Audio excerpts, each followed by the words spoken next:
ఇక్కడ శంషాబాద్ లో ఒక వ్యక్తి అనుమానాస్పదంగా ఉన్నాడు. అతని దగ్గర డ్రగ్స్ ఉన్నదనే ఇన్ఫర్మేషన్ ఆధారంగా మా ఎస్ఐ అశోక్ నిన్న అక్కడికి వెళ్లి రైడ్ చేసి పట్టుకోవడంతో అక్కడ అభిషేక్ సంజయ్ అని ఒక వ్యక్తి ఉన్నాడు. అతను 24 ఇయర్స్. అతని చేతిలో ప్లాస్టిక్ కవర్ కూడా పట్టుకొని ఇక్కడికి వచ్చినాడు. దాని ఆధారంగా అతన్ని మా ఇన్వెస్టిగేషన్ ప్రకారం అదుపులో తీసుకుని అక్కడనే విచారిస్తే అతను నేటివ్ అహ్మద్ నగర్ మహారాష్ట్ర. అక్కడ కొన్ని విలేజ్ లో కొన్ని రోజులు వ్యవసాయం చేసిండు. తర్వాత కిరాణా షాప్ నడిపించుకొని ఆ తర్వాత సరిగా ఫైనాన్షియల్ ఇష్యూస్, తర్వాత ఫ్యామిలీ డిస్ప్యూట్ తోటి అతను బెంగళూరు షిఫ్ట్ అయ్యిండు. అక్కడికి పోయిన తర్వాత ఈ ఫోన్ లో ఈ ఆన్లైన్ లో సెర్చ్ చేస్తే అతనికి డ్రగ్స్ గురించి కొంత ఇన్ఫర్మేషన్ రావడం జరిగింది.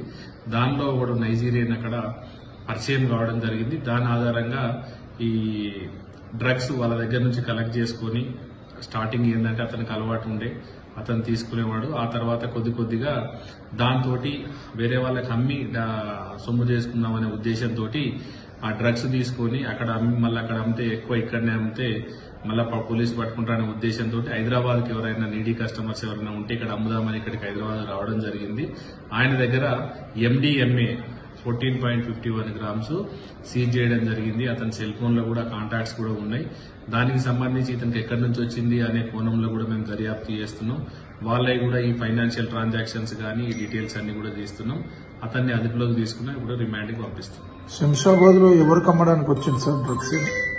శంషాబాద్ లో